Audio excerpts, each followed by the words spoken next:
Yes, okay. सबको जय मसीह की और जय थैंक मसीह यू की। आप सब लोग यहाँ पे जुड़ सके। अ, मैं जो ये अ, मैं कुछ दिनों से मेरे हृदय में परमेश्वर कुछ एक नई बात को वो डाल रहा था और करीब 1 महीने पहले मैं ऐसी भारत के लिए प्रार्थना कर रहा था और जो हम लोग की चर्च की स्थिति है वो जो है अच्छा लगेगा और हम लोग की जो चर्च की स्थिति है उसको देखकर जैसे कि मुझे फ़ील हुआ कि हम प्रेयर करें।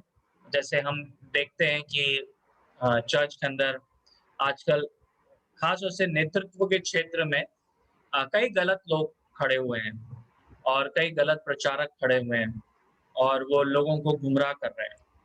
तो मैं ऐसी प्रार्थना कर रहा था उन उन लोगों के लिए और मुझको ऐसा लगा जैसे पवित्र आत्मा ने मुझसे कहा उस समय कि जो चर्च के अंदर बहुत सारे गलत लोग इसलिए आ गए और बहुत सारे गलत लोग जो है वो नेतृत्व में इसलिए आ गए क्योंकि बहुत सारे अच्छे लोगों ने उनको सहारा दिया या उनके लिए जो है जैसे कि मैं कहूँगा कि दरवाजे को ओपन किया और एक परमेश्वर ने एक वर्ड दिया मुझको, वो वर्ड है इनेबलर।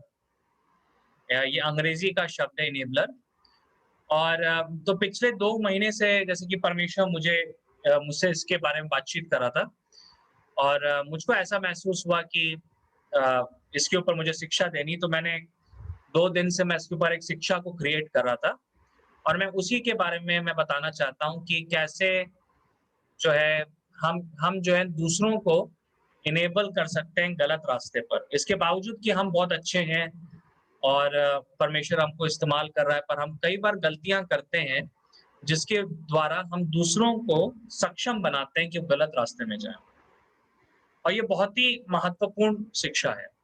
सो मैं जो ना इस समय ये पावर पॉइंट शेयर करूँगा। 1 सेकंड, 1 सेकंड। अ, सॉरी।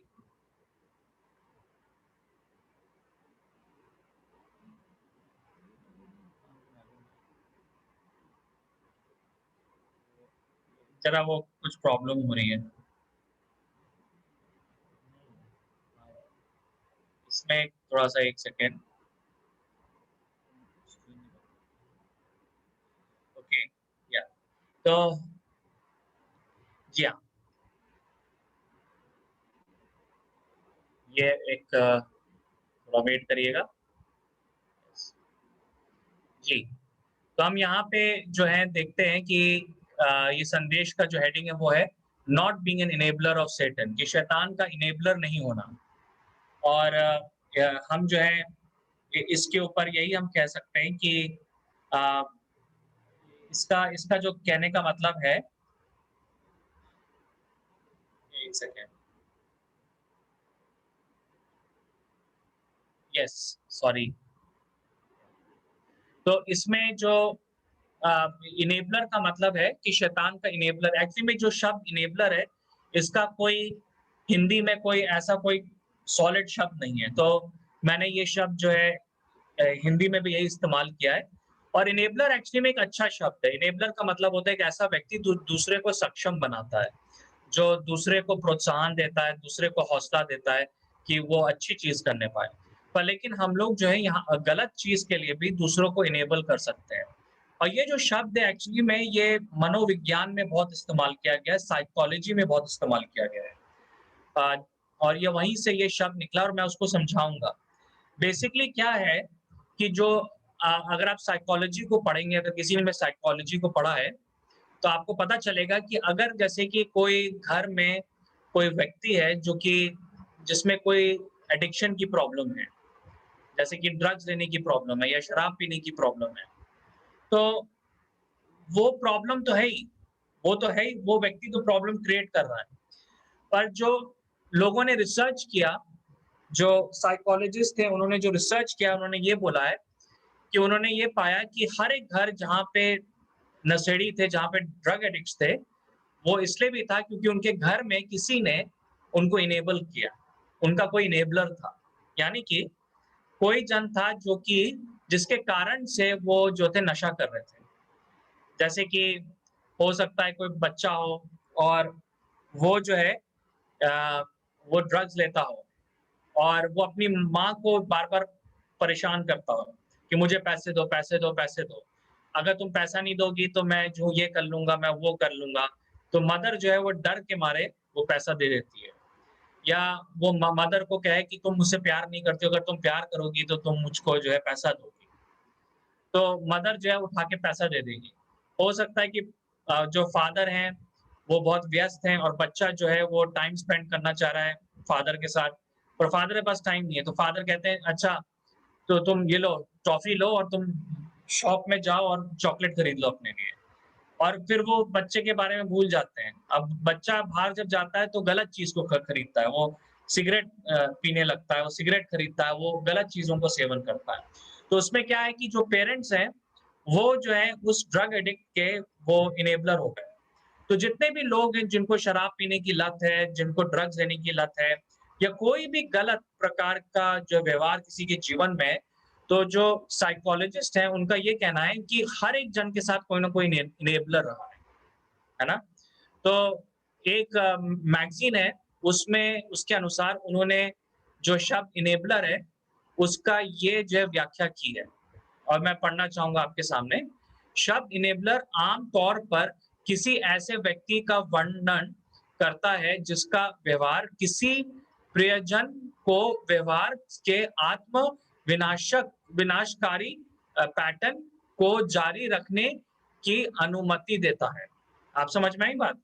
कि कोई भी जन है, तो उसके अंदर जो अपने जीवन को डिस्ट्रॉय कर रहा है, वो दूसरों के जीवन को डिस्ट्रॉय कर रहा है। वो जो पैटर्न है, उसको जो है सहारा देने के लिए जो व्यक्ति होता है, वो इनेबलर होता है। और ज़्यादातर जो इनेबलर होते हैं, वो एक्चुअली में बुरे लोग नहीं होते, वो बहुत अच्छे लोग होते हैं। ये बात बहुत इम्पोर्टेंट है समझना। कई केसेज़ में इनेबलर बुरे भी होते हैं, पर ज़्यादातर केसेज़ में इनेबलर जो है असल में बहुत अच्छे लोग होते हैं, है ना? और एक दूसरी जो अमेरिकन साइकोलॉजिकल एसोसिएशन है, उनका ये व्याख्या वो मैं पढ़ूँगा। अमेरिकन साइकोलॉजिकल एसोसिएशन के अनुसार ये करीबी रिश्तों के पैटर्न को संदर्भ करता है कर सकता है जो किसी भी हानिकारी या समस्याग्रस्त व्यवहार का समर्थन करता है और उस व्यवहार को जारी रखना आसान बनाता है। आपको समझ में आया? तो अगर किसी के अंदर जैसे कि कोई कोई बच्चा हो, कोई व्यक्ति है जो लड़ाई-झगड़ा करता हो बहुत, बाहर जाके बहुत लड़ाई-झगड़ा कर रहा है, तो कोई ना कोई उसके परिवार में, उसके फ्रेंड सर्कल में है, जो कि उसको उसके इस पाप को या उसके इस नाशकारी पैटर्न को सहारा दे रहा है। और हो सकता है कि वो जानबूझ के कर रहा है और हो सकता है कि वो अनजाने में कर रहा है, उसको मालूम नहीं है। तो कई बार हम अपने बच्चों को गलत रास्ते पे रख देते हैं, ना जानते हुए भी, है ना? हम लोग जो है ना जानते हुए भी हम जो है उनको गलत रास्ते पे हम लोग रख देते हैं। सो ये चीज़ को हम जो है यहाँ पे हम देखते हैं कि ये उसकी व्याख्या है। पर लेकिन मैं जो वचन के अनुसार मैं बोलूँगा कि तो एक इनेबलर वो व्यक्ति है, इंग्लिश में जैसे मैंने लिखा है, an enabler is a person who opens door for devil to work in someone's life. एक इनेबलर वो व्यक्ति होता है जो किसी के जीवन में शैतान के काम करने के लिए व्यवहार खोलता है, द्वार खोलता है, सॉरी, है ना? द्वार खोलता है। तो मैं जो एज़ अ पास्टर, मैं जो कांग्रीगेशन में अपने लोगों के बीच में, उनके जीवन में ना जानते हुए मैं शैतान के लिए दरवाज़े को ओपन कर सकता हूँ, है ना? और कई बार ऐसा होता है, तो ये सिर्फ़ परिवार से कनेक्टेड नहीं, ये चर्च से भी कनेक्टेड होता है। मैं अपने परिवार में मैं जो दरवाज़ा जो हूँ अपने बच्चों के लिए ओपन कर सकता हूँ, जिसके द्वारा शैतान जो है वो काम करे, है ना? तो क्या होता है कि हम जो है इन बातों को हम यहाँ पे हम लोग देखते हैं और तो हम कुछ इसका उदाहरण देखेंगे आज के दिन। जैसे कि हम दाऊद के जीवन को हम देखते हैं, तो हम सबको मालूम है कि दाऊद जो है एक बहुत ही अभिषिक्त व्यक्ति था, बहुत ही सामर्थपूर्ण व्यक्ति था और परमेश्वर ने उसको बहुत इस्तेमाल किया। पर जैसे कि हर एक जन में कमज़ोरी होती है, चाहे वो कितना ही महान क्यों ना, सिर्फ़ यीशु मसीह एक ऐसे व्यक्ति थे, जिनके अंदर कोई कमज़ोरी नहीं थी, पर उसके अलावा सबके अंदर कुछ-कुछ कमज़ोरी होती है। और क्या होता है कि जितना हम प्रभु के द्वारा इस्तेमाल किए जाएँगे, तो शैतान जो है, जो हमारी जो कमज़ोरियाँ हैं, उनको वो और ज़्यादा जो है, उसके ऊपर उँगली रखेगा, राइट? तो जब हम किसी प्रभु के सेवक को देख रहे हैं कि वो बहुत ज़्यादा इस्तेमाल किया जा रहा है, तो ये भी एक सच्चाई है कि शैतान जो है, उसके जीवन में जो उसकी कमज़ोरियाँ, उसको और ज़्यादा वो जो है, यूज़ करेगा। क्योंकि उसको तरीका ढूँढना है कि कैसे जो है, वो उसके जीवन को नष्ट कर सके। तो हम देखते हैं कि जो दाऊद था, वो जो है अपने बच्चों के लिए एक गलत इनेबलर था और मैं बताऊँगा कि कैसे है। और वो 2 कारणों से था। पहला है कि David failed to discipline his sons. दाऊद अपने पुत्रों को अनुशासित करने में असफल रहा। और दूसरी बात थी कि दाऊद ने अपने बच्चों को नज़रअंदाज किया, है ना? David ignored his children. अब आप कहेंगे कि ये कहाँ पे लिखा है भई?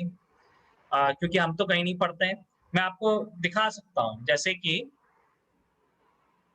जी हाँ, अगर आप जो है पहला राजा उसका पहला अध्याय 5 से 7 में आएँगे, पहला राजा, पहला अध्याय 5 से 7 और मैं चाहूँगा कि संजना इसको पढ़ दे।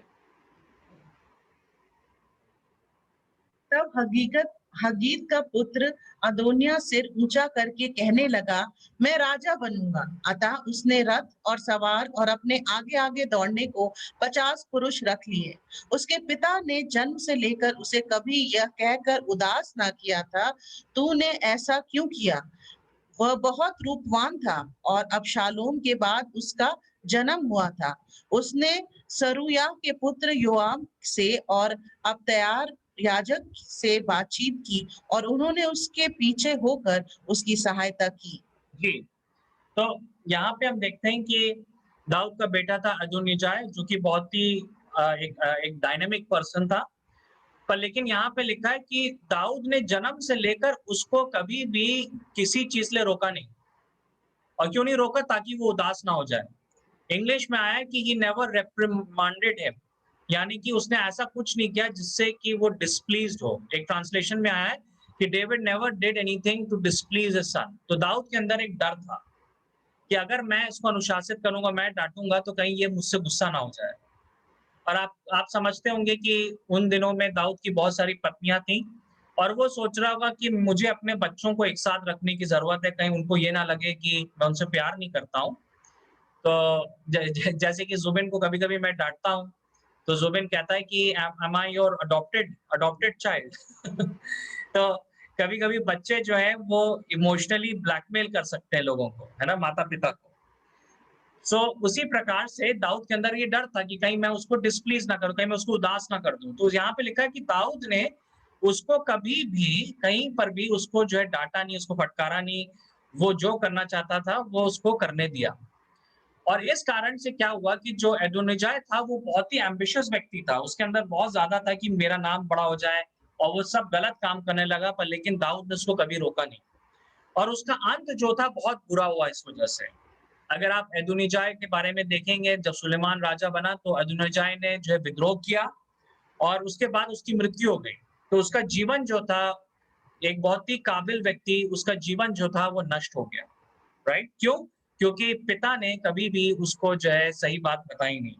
और हम आगे चलेंगे कि क्या कारण हो सकता है कि क्यों नहीं उसको कोई सही बात बताई गई।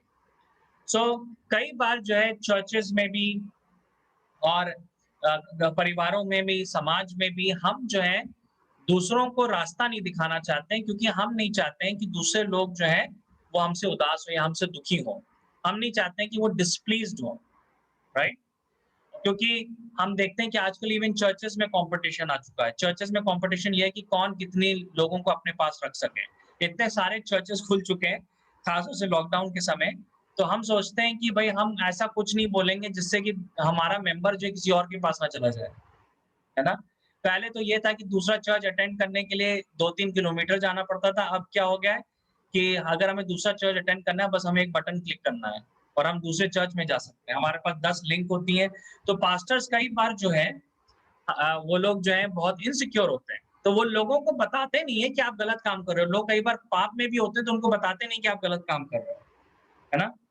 सो हम देखते हैं कि दाऊद ने ये गलती करी और उसने उसने सोचा नहीं था कि आगे चल के ये बात इतनी बड़ी हो जाएगी। और ये चीज़ जो था दाऊद का, ये सिर्फ़ उसका इस बेटे के साथ नहीं था परंतु सारे बेटों के साथ ये समस्या थी। दाऊद ने उनको कभी भी कोई किसी भी तरीके से करेक्ट नहीं किया, उनको डिसिप्लिन नहीं किया, उनको रास्ता नहीं दिखाया, उनको मेंटर नहीं किया, राइट? फिर हम इसी प्रकार से हम देखते हैं कि दाऊद के जीवन में एक और केस था। हम स अगर आप जो है पहला दूसरा शमूएल 13 पढ़ेंगे, पूरा अध्याय आप प्लीज़ पढ़िएगा। उसमें तमार के बारे में लिखा है। तमार जो थी वो दाऊद की बेटी थी और दाऊद की बहुत सारी पत्नियाँ थीं। तो उसका एक दूसरी जो पत्नी थी उसके द्वारा एक बेटा था जिसका नाम था अम्नोन। और अम्नोन ने क्या किया कि एक दिन, और ये बताने में बड़ा अजीब है, पर लेकिन उसने अपनी जो कज़न सिस्टर थी तमार, उसका उसने बलात्कार किया। और ये बात जब हुई तो ये बहुत बड़ी हो गई क्योंकि जो तमार थी उसका जो अपना भाई था उसका नाम अबशालोम था। और अबशालोम जो था वो बहुत ही ज़्यादा जो है काबिल व्यक्ति था। अगर आप मुझसे पूछें कि पुराने नियम में सबसे काबिल व्यक्ति कौन था? तो मैं कहूँगा सबसे काबिल व्यक्ति एक्चुअली में अबशालोम था।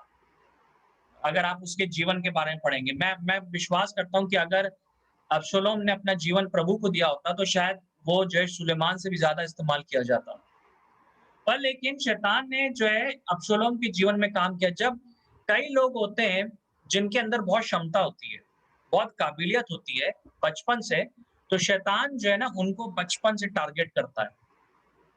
उनके इमोशंस को वो बचपन से टारगेट करेगा, क्योंकि वो नहीं चाहता है कि वो लोग जो है परमेश्वर के राज्य में सेवा करें। और क्या हुआ कि जब ये केस हुआ, जब अम्नोन ने तमार को जो है का बलात्कार किया, तो लिखा है अगर आप पढ़ेंगे तो कि दाऊद गुस्सा हुआ, वो क्रोधित हुआ, पर लेकिन उसने अम्नोन को ना तो उसने कोई सज़ा दी और ना उसको अनुशासित किया। उसने अम्नोन को कोई नहीं बोला कि तुमने गलत किया, उसने अम्नोन को कोई सज़ा नहीं दी और उसने यहाँ तक कि अम्नोन को कुछ अनुशासित भी नहीं किया, उसने बस छोड़ दिया। और ये दिखाता है कि जो दाऊद था वो उसके उनके जीवन में वो एब्सेंट था, राइट? और तभी हम देखते हैं यहाँ पे कि इस प्रकार से ये चीज़ जो है हुआ, जैसे कि यहाँ पे लिखा है कि मैंने यहाँ पे लिखा है कि यद्यपि दाऊद अम्नोन का ऊपर क्रोधित हुआ, तो भी वह उसे अनुशासित करने या दंड देने में असफल रहा। वह एक अगुआ और पिता के रूप में अनुपस्थित था। राइट? देखिए, परमेश्वर ने हम सबको कहीं न कहीं लीडरशिप में रखा, चाहे हम परिवार में हो या हम चर्च में हैं। पर कई बार हमारे पास पोज़ीशन होती है, पर हम अपने आप को प्रोटेक्ट करने के लिए हम अपने आप को क्या कर लेते हैं? अनुपस्थित कर लेते हैं। हम जो है उसमें एब्सेंट हो जाना, हम सोचते हैं कि हम चुप रहे, हम कुछ बोले ना। हम देख रहे हैं कि दूसरे लोग लड़ाई कर रहे हैं, हम सोचते हैं हम लोग चुप हैं। क्यों? क्योंकि हम अपने आप को प्रोटेक्ट करना चाह रहे हैं। और दाऊद ने भी यही किया कि वो जो है अपने आप को प्रोटेक्ट करने के लिए उसने इस बात मामले में हस्तक्षेप नहीं किया। उसने सोचा इस मामले को दबा दें, मेरे घर की इमेज खराब हो जाएगी, तो उसने इस बात को कुछ वो नहीं किया। पर लेकिन क्या हुआ कि उससे उसका जो दूसरा बेटा था अब्सोलोम, वो बहुत दुखी हुआ और उसके अंदर जो है उसके पिता के लिए एक बहुत ज़्यादा कड़वाहट आ गई। जैसे कि मैंने ये लिखा कि ये एब्सोलोम को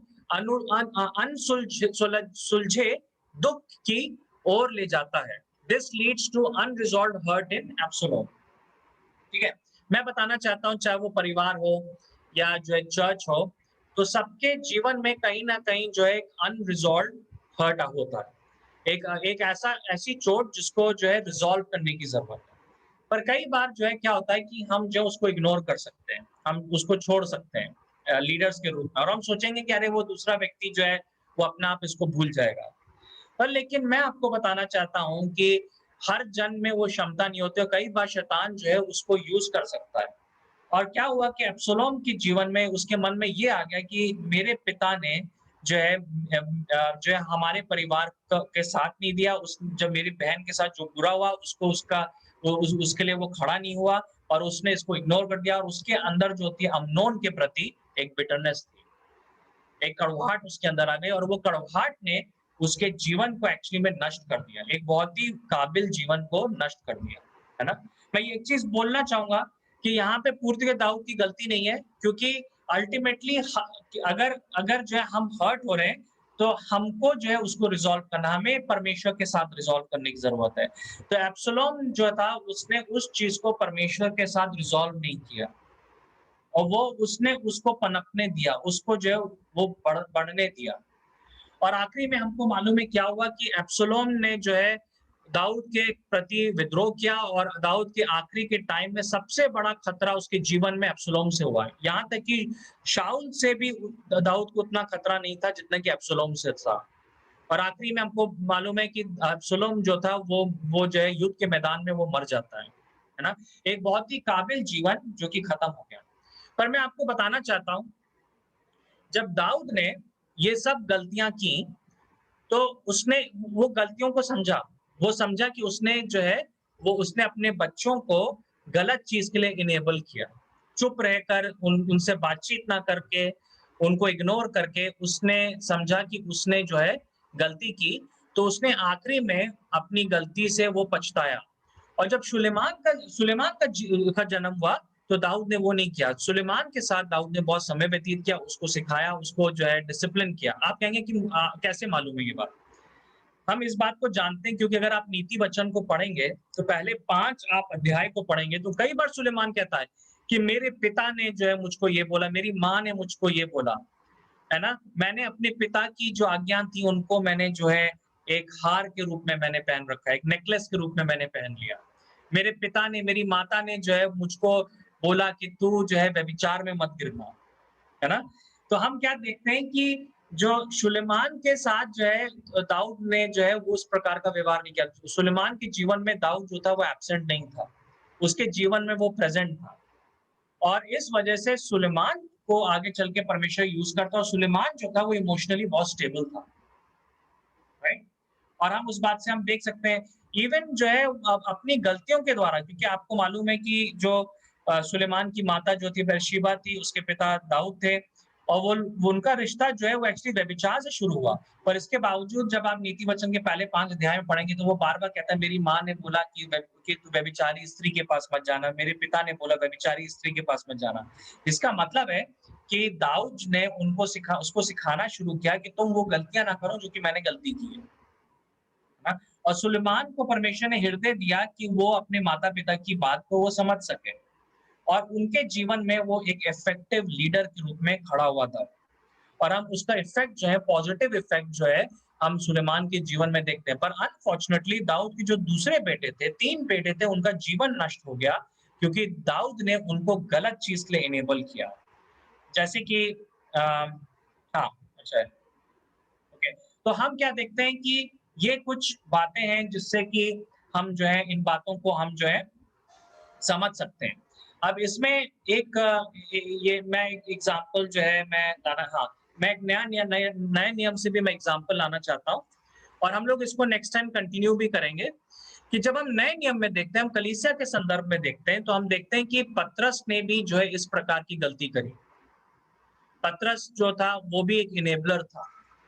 वो भी उसने गलत चीज़ के लिए इनेबल किया।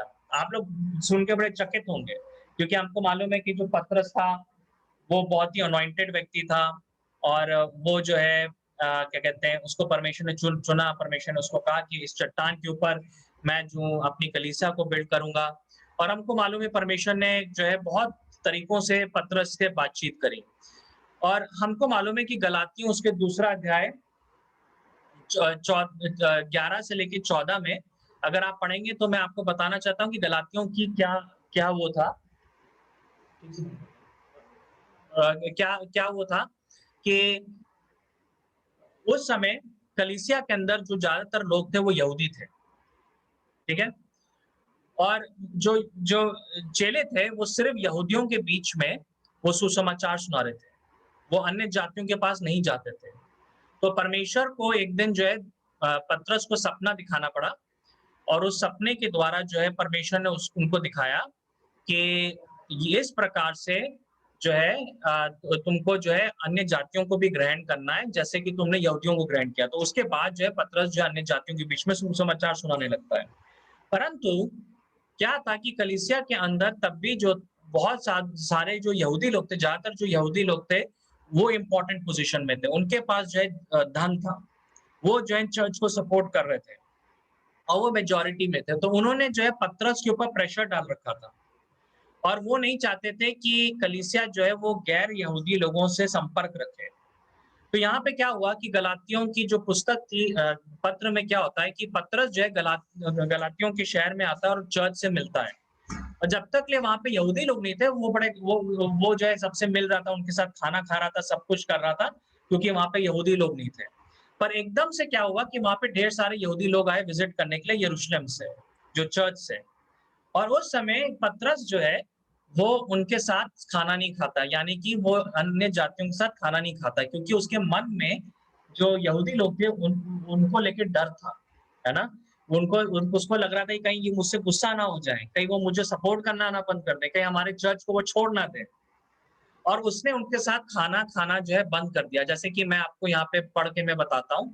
पर जब कैफा अनन्ताकिया में आया, तो मैंने उसे उसके मुंह पर उसका सामना किया, क्योंकि वो दोषी ठहरा ठहरा था। इसलिए कि याकूब की ओर से कुछ लोगों ने आने से पहले वो अन्य जातियों के साथ खाया करता था, परंतु जब वे आए तो खतना किया हुए लोगों से डर के मारे वो पीछे हट गया और किनारा करने लगा। उसके साथ शेष यहूदी ने भी कपट किया, यहाँ तक कि बरनबास भी उनके कपट में पड़ गया।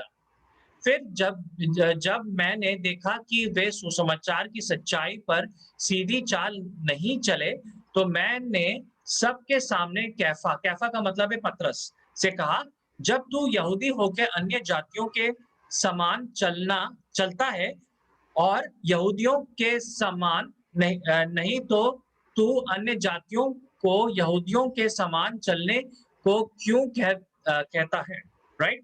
तो यहाँ पे ये केस था। अब इसका जो इम्पैक्ट था वो चर्च के ऊपर बहुत हुआ, क्योंकि हजारों लोग जो थे कलीसिया में वो पतरस को देख रहे थे। जब उन्होंने पतरस को देखा कि वो अन्य जातियों के साथ नहीं खा रहा है, तो बहुत सारे दूसरे यहूदी लोगों को लगा कि उनको भी नहीं खाना चाहिए, और बहुत सारे अन्य जातियों को लगा कि वो लोग परमेश्वर के चुने लोग नहीं है, तो उनको लगा कि उनको खतना करना चाहिए, उनको जो है शायद मूसा की व्यवस्था माननी होगी।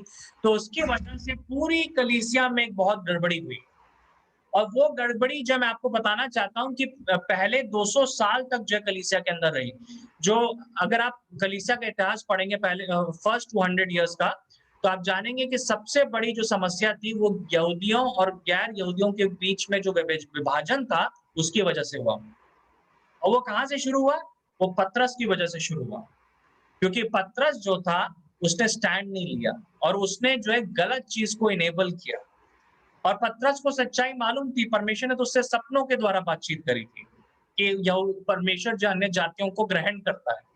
पर इसके बावजूद जो है हम देखते हैं कि उसने जो है वहां पे स्टैंड नहीं लिया, और उसका जो है बहुत बड़ा नेगेटिव इम्पैक्ट आगे चलकर भी हुआ।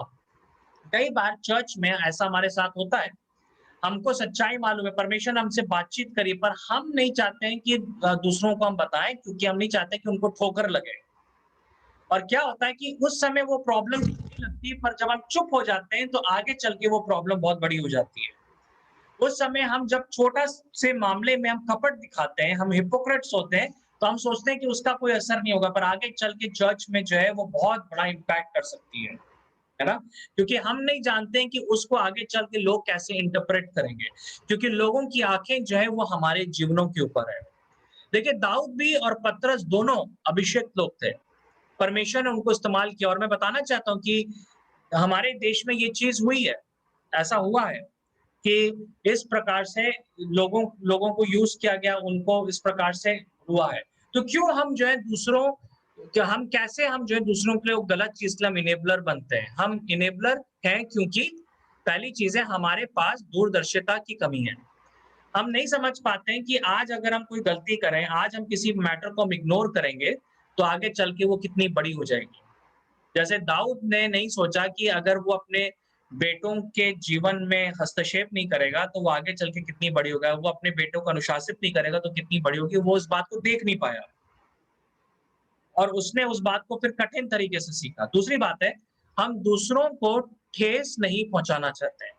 हम जो है सबको खुश रखना चाहते हैं, हम सबको बना के रखना चाहते हैं। तो हम किसी को हम ऐसी बात नहीं बोलना चाहते हैं कि उनको ठेस लगे, राइट?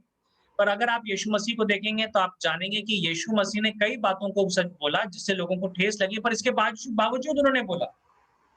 क्योंकि अल्टीमेटली हमको लोगों को बचाने की ज़रूरत है, हमें लोगों को जो है सही रास्ता में दिखाने की ज़रूरत है। कई बार हम इनेबलर बनते हैं क्योंकि हम अस्वीकृति से डरते हैं, हम रिजेक्शन से हम डरते हैं। हम चाहते हैं कि लोग हमें तिरस्कृत ना करें। हम नहीं चाहते हैं कि हम अलग-थलग हो जाएँ, लोग हमें रिजेक्ट करें। तो हम चाहते हैं कि सब लोग खुश रहें, तो हमको मालूम है कि उनके जीवन में पाप है, पर हम चुप हैं। है ना? हम खुद नहीं कर रहे हैं, पर हम चुप हैं कि दूसरा जन दू दू दू हम चुप हैं कि वो नहीं हम वो कर रहा है, तो हम उसके बारे में कुछ नहीं बोल रहे हैं, हम खुद नहीं कर रहे हैं। पर वो भी एक गलत चीज़ है। कई बार हम जो है चौथी बात जो है कि हम अनजाने में और जानबूझकर दूसरों का उपयोग करते हैं, राइट? क्योंकि हमको मालूम है कि इस व्यक्ति से हमको फ़ायदा है, तो हम चुप रहते हैं। हमको मालूम है कि कोई जन चर्च में है और वो जो है मोटी टाइप दे रहा है। और हमको मालूम है कि अगर वो टाई देना बंद कर देगा तो चर्च में प्रॉब्लम हो जाएगी। तो हम क्या करते हैं, हम चुप होते हैं। हम उनको सिखाना नहीं चाहते हैं, हम उनको सही रास्ता नहीं दिखाना चाहते, उनकी गलतियों को हम ठीक नहीं करना चाहते हैं, हम उनको कन्फ्रंट नहीं करना चाहते। कई बार उनकी जो बदतमीज़ियाँ होती हैं, उनको भी हम इग्नोर कर देते हैं। क्यों? क्योंकि हम जो है उनको हमें उनसे फ़ायदा हो रहा है। मैं आपको बताना चाहता हूँ अगर हम ऐसा कर रहे हैं तो इसका मतलब है कि हम उनको उपयोग कर रहे हैं, हम उनको यूज़ कर रहे हैं। और वो तो बहुत ही दुःख की बात होगी अगर हम किसी को यूज़ कर रहे हो। क्योंकि हम उनको जो है बस एक इंस्ट्रूमेंट के वे में हम जो है इस्तेमाल कर रहे हैं और कुछ नहीं है ना? अभी मैं बताऊँ आपको कि कुछ साल पहले मैं उड़ीसा गया था और वहाँ पे वो लोग जो थे एक मीटिंग ऑर्गेनाइज़ करना चाह रहे थे। तो मेरे कुछ फ्रेंड्स थे। तो मैं जो था यहीं दिल्ली से एक बहुत फ़ेमस प्रीचर हैं और जो कि बहुत अभिषिक्त हैं। अनफॉर्चुनेटली उनकी डेथ हो गई अब। अभी 1 महीने पहले ही उनकी डेथ हुई कोविड से। पर वो बहुत फ़ेमस व्यक्ति हैं। एक टाइम पे परमेश्वर ने उनको बहुत ज़्यादा इस्तेमाल किया। तो चिन्ह चमत्कारों के द्वारा। तो मेरे फ्रेंड ने कहा कि आप उनको अप्रोच करो और उनको जो है आप उड़ीसा लेके आओ। तो मैंने इन भाई को अप्रोच किया। मैंने कहा आप मेरे साथ ट्रैवल करेंगे। हम लोग उड़ीसा जाके हम लोग वहाँ सेवा करना चाहते हैं। तो वो एग्री हुए। उस समय जो है ये जो प्रभु का सेवक था, उस समय इनकी मिनिस्ट्री डाउन जा रही थी। उनके पास उतनी अपॉर्च्युनिटीज़ नहीं थी। तो जहाँ पे हम वहाँ पे मीटिंग करने लगे, तो ये ये अपॉर्च्युनिटी खोज रहे थे कि इनको कोई अपॉर्च्युनिटी मिले जिसके द्वारा इनकी मिनिस्ट्री और उड़ीसा में भी बढ़ सके। पर लेकिन एक्चुअली में किसी ने रिस्पॉन्ड नहीं किया। तो आखिरी में क्या हुआ कि उनको एक लड़का मिला जो कि उस समय सिर्फ़ शायद हाई स्कूल में पढ़ रहा था, पर लेकिन उसके अंदर बहुत जोश था और वो बहुत महत्वाकांक्षी था, एक बहुत एम्बिशियस था। तो जो मेरा फ्रेंड है वो एक्चुअली में उसका नेफ्यू था। और ये लड़का जो था बहुत महत्वाकांक्षी था। तो इस प्रभु के दास ने हम कहेंगे, जब दिल्ली वापस आए तो इन्होंने उसके साथ कॉन्टैक्ट करना शुरू किया और कहा कि देखो तुमको परमेश्वर ने चुना है, तुम मीटिंग ऑर्गेनाइज़ करो। तो ये जो लड़का था ये मीटिंग ऑर्गेनाइज़ करने लगा जबकि ये अभी बस उसने हाई स्कूल पास किया था, ग्रेजुएशन में एंटर करने लगा। तो जो मेरे कुछ जो फ्रेंड्स थे वो खुश नहीं थे क्योंकि ये जो लड़का था, ये अभी परिपक्व नहीं था। ये इसके इसके जीवन में वो मैच्योरिटी नहीं थी कि वो बड़ी-बड़ी बातों को हैंडल करे। पर लेकिन क्या हुआ कि ये जो व्यक्ति था इसको अपॉर्च्युनिटी क्रिएट करनी थी अपने लिए, तो इन्होंने क्या करा इस लड़के को यूज़ किया और इसको भी बताते गए तुम भी जो है बहुत बड़े प्रभु के सेवक बन सकते हो, तुम भविष्यवाणी कर सकते हो, तुम भी ये कर सकते हो। तो ये लड़का जो है ये सब चीज़ें करने लगा और मैं अब जब देख रहा हूँ, तो मैं देख रहा हूँ कि वो जो है रॉन्ग डायरेक्शन में जा रहा है ना? और हर जगह जो है वो सिर्फ़ अपनी महिमा को खोज रहा है। तो जो मेरा फ्रेंड है, जो कि उसका अंकल है, उसने जब इसको करेक्ट करने की कोशिश की, उसको बोला कि देखो तुमको सावधान रहने की ज़रूरत है। तुम जो तुम अपने आप को एस्टैब्लिश करना चाह रहे हो, तुम अपनी महिमा के लिए कर रहे हो। तो फिर ये जो लड़का था, ही वाज़ नॉट हैप्पी तो उसने अपना रिलेशनशिप अपने अंकल के साथ तोड़ दिया, राइट? सो कई बार जो है क्या होता है कि हम जो है अपनी अपॉर्च्युनिटी को क्रिएट करने के लिए हम दूसरों को यूज़ कर सकते हैं। अनफॉर्चुनेटली ये मिनिस्ट्री में बहुत बार होता है। हम कई बार दूसरों को यूज़ करते हैं, अपॉर्च्युनिटी क्रिएट करने के लिए हम कई बार यूज़ करते हैं पैसे के लिए। और क्या होता है कि हम कई बार जो है इमैच्योर लोगों को हम यूज़ करते हैं जो कि उस काम के लिए रेडी नहीं है और फिर उनका जीवन जो है वो नष्ट हो जाता है ना? मैं बता सकता हूँ कि हमारे देश में ये एक बहुत बड़ी बीमारी हो चुकी है कि बहुत सारे इमैच्योर लोग जो हैं वो मिनिस्ट्री कर रहे हैं और वो बुरे लोग नहीं हैं। पर वो रेडी नहीं है कि अभी वो सेवा करें, पर लेकिन उनको पहले ही सेवा कराई जा रही है ताकि जो है ताकि जो है मतलब कि नाम हो सके। कोई जन उनको यूज़ कर रहा है ना? जैसे कि मैं बताऊँगा कि कई चर्चेज़ होते हैं, तो वो चाहते हैं कि लोग उनके चर्च में आएँ। तो वो व्यक्ति जो है वो अपने चर्च में कहीं जा रहा है, वो अपना शांति से चर्च जा रहा है, वो ग्रो कर रहा है। पर लेकिन दूसरा कोई पास्टर है वो चाहेगा कि वो उनके चर्च में आए। तो वो क्या करेंगे कि बोलेंगे तुम मेरे चर्च में आओ, तुम प्रचार करो। तुम मेरे चर्च में आओ, मैं तुम्हारे बेटे को जो हूँ गिटार बजाने के लिए दूँगा, तुम्हारा बेटा ड्रम बहुत अच्छा बजाता है। अब हो सकता है कि उसके बेटे का जीवन सही ना हो, पर लेकिन उसके लिए अपॉर्च्युनिटी क्रिएट करी जा रही है। क्यों? ताकि वो शिफ्ट कर सके यहाँ पे। और कई बार जो ये लोग होते हैं, जो सीधे लोग होते हैं, उनको लगता है कि अरे देखो परमेश्वर मुझे इस्तेमाल कर रहा है, इस चर्च में तो मेरे पास कोई अपॉर्च्युनिटी नहीं है। मैं वहाँ जाऊँगा तो प्रभु मुझे इस्तेमाल करेगा, राइट? और और क्या होगा उसको उसको स्टेज देंगे, उसको प्रचार करने का मौका देंगे, उसको वर्शिप लीड करने का मौका देंगे और सब कुछ होगा। तो क्या होगा कि वो वहाँ पे जाने लगेगा पर लेकिन वो लोग ये नहीं समझ पा रहे हैं कि जो वो दूसरा पास्टर है, वो उसके जीवन के साथ एक्चुअली में खेल रहा है ना? जैसे कि मैंने अपने चर्च में भी यहाँ पे देखा कि जब एक्चुअली मैं जिस चर्च में मैं यहाँ पे सेवा कर रहा हूँ, तो मेरे से पहले यहाँ पे एक दूसरे यूथ पास्टर थे और उन्होंने इस प्रकार से किया था कि जो भी जवान था, जो कि आके आना चाह रहा था, वो वर्शिप लीड करना चाह रहा था, म्यूजिक बजाना, उन्होंने अनुमति दे दी और उसकी वजह से चर्च में बहुत लोग आए। पर लेकिन उनमें से बहुत सारे जवान जो लोग स्टेज पर आके वर्शिप लीड कर रहे थे, उनका जीवन सही नहीं था। कई-कई का जीवन बहुत ही गलत था एक्चुअली में। और वो लोग सिर्फ इस वजह से आ रहे थे कि उनको स्टेज मिल रहा है। वो इसलिए नहीं आ रहे थे कि वो वचन को सुन रहे हैं, वो इसलिए नहीं आ रहे थे कि वो प्रभु से प्यार करते हैं, बस उनको जो है स्टेज पे खड़ा होना था, तो अच्छे-अच्छे कपड़े पहनकर अ, गिटार पकड़ के वो स्टेज में खड़ा होना चाह रहे थे, राइट? पर लेकिन क्या हुआ कि जब लॉकडाउन स्टार्ट हुआ, तो ये जो भीड़ थी इनके लिए अपॉर्च्युनिटी नहीं थी क्योंकि चर्च नहीं हो रहा था, सब ज़ूम पे हो रहा था और ज़ूम पे ज़्यादा लोग कुछ कर नहीं सकते हैं, ज़्यादा म्यूज़िक इंस्ट्रूमेंट नहीं बजा सकते, तो धीमे-धीमे करके मैं आपको बताऊँ कि इनमें से बहुत सारे लोग जो हैं चर्च छोड़ के चले गए। करीब 30 से 40 जवान जो लोग थे वो चर्च छोड़ के चले गए, क्योंकि अब उनके पास कोई अपॉर्च्युनिटी नहीं थी और वो परमेश्वर के वचन को सुनने के लिए वो तैयार नहीं थे। तो मैं बताना चाहता हूँ कल रात को ही मैं जब प्रार्थना कर रहा था तो मुझे एक्चुअली में परमेश्वर ने कहा कि हम मैं इसकी चिंता ना करूँ, कि वो छोड़ के चले गए। क्योंकि अगर वो जो है अपॉर्च्युनिटी को सीक कर रहे थे, वो स्टेज को सीक कर रहे थे और इस वजह से वो आ रहे थे, तो वो अपने जीवन को नष्ट कर रहे थे वो। तो अगर वो चले गए, तो वो चले गए। और मैं उनके जीवन को दुरुपयोग नहीं करूँगा। अगर मैं उनके जीवन में परिपक्वता नहीं देख रहा हूँ, तो मैं उनको स्टेज नहीं दूँगा क्योंकि मुझे मालूम है इससे उनका जीवन नष्ट हो सकता है, राइट?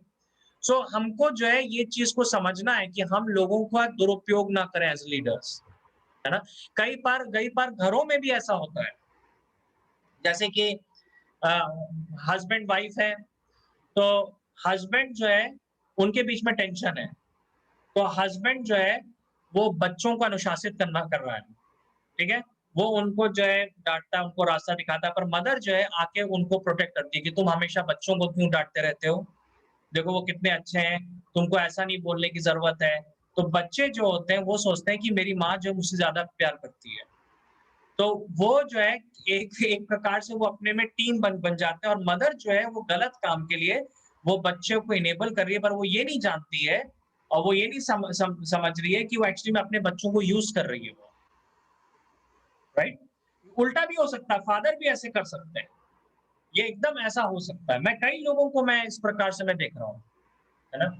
जैसे मैंने मतलब कि हाल में मैंने एक्चुअली में देखा इस बात को कि एक फैमिली में एक पर्टिकुलर मदर थी अ, और उनका लड़का था। तो मदर ने मदर और जो लड़का था वो बहुत काबिल था, बहुत अच्छी जॉब में था। पर मदर जो थी वो एक्चुअली में नहीं चाहती थी कि उसका लड़का जो है वो शादी करे। और क्यों क्यों क्यों नहीं चाहती थी? क्योंकि वो नहीं चाहती थी कि उसका लड़का जो है वो उसका फ़ोकस जो है उस मदर से हटकर उसकी वाइफ़ पर आ जाए। तो उसने अपने लड़के को शादी नहीं करने दी, राइट? अगर कोई जन इस प्रकार से सोच रहा है तो इसका मतलब है कि वो उसको दुरुपयोग कर रहा है, वो उससे प्रेम नहीं करता, उसका दुरुपयोग कर रहा है। और कई बार हम लोग जो है दूसरों को यूज़ कर सकते हैं और हम खुद भी यूज़ हो सकते हैं। तो हमें देखना है कि कहीं ऐसा तो नहीं है कि हमको ये व्यक्ति जो है बहुत अच्छे से बात कर रहा है, हमको बहुत प्रेज़ कर रहा है, सब कुछ कर रहा है, पर ऐसा तो नहीं है कि ये बस जो है मुझको यूज़ कर रहा हो, राइट? मुझे याद है और मैं इसके साथ में ख़त्म करूँगा।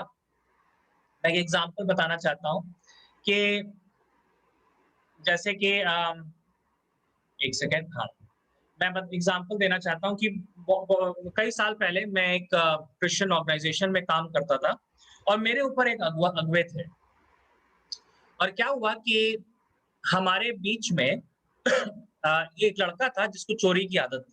एक स्टाफ था जिसको चोरी की आदत थी।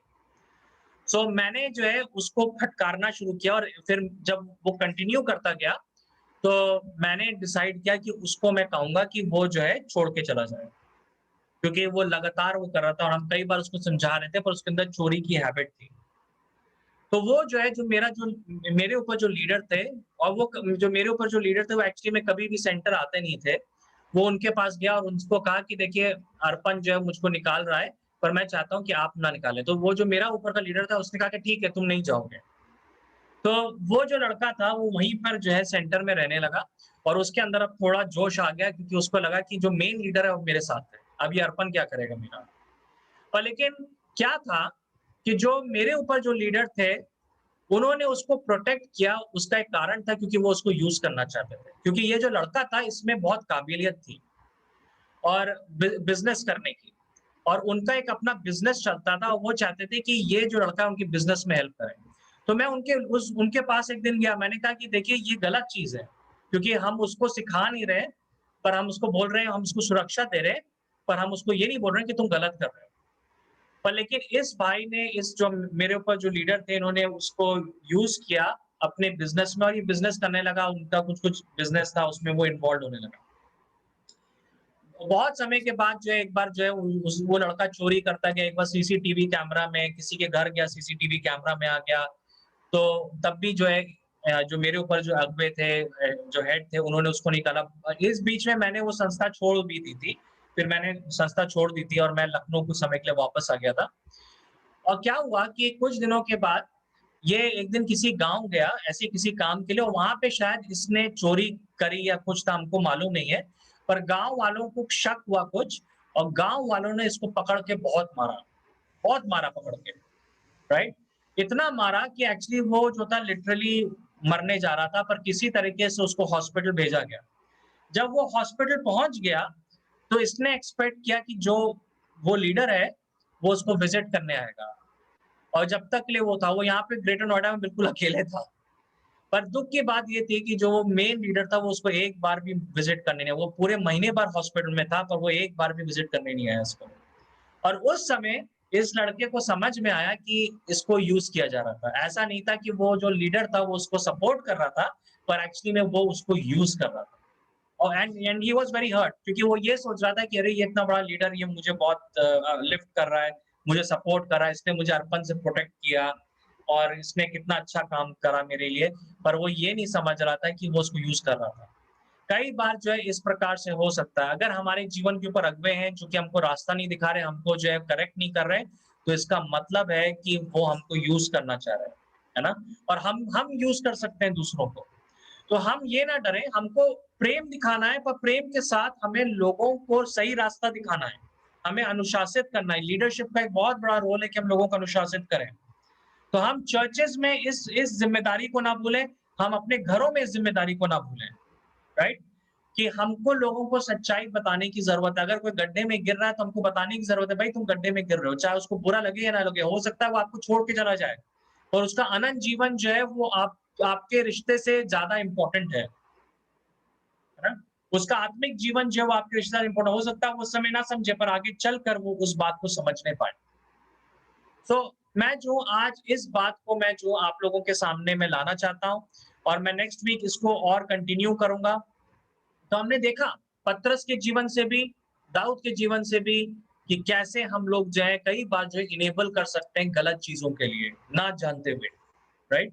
तो आइए हम लोग प्रार्थना करें। पिता परमेश्वर इस समय हम आपके पास आते हैं, हम चाहते हैं कि आपका हाथ हमारे जीवन के ऊपर हो और हम ये चाहते हैं कि आपका आत्मा हमें कायल करे, कि हम लोगों को अच्छी बातों के लिए इनेबल करें अपने परिवारों में, अपने घरों में, अपने समाज में, कलीसियाओं में। ना कि हम जो है उनको गलत रास्ते पर रखें।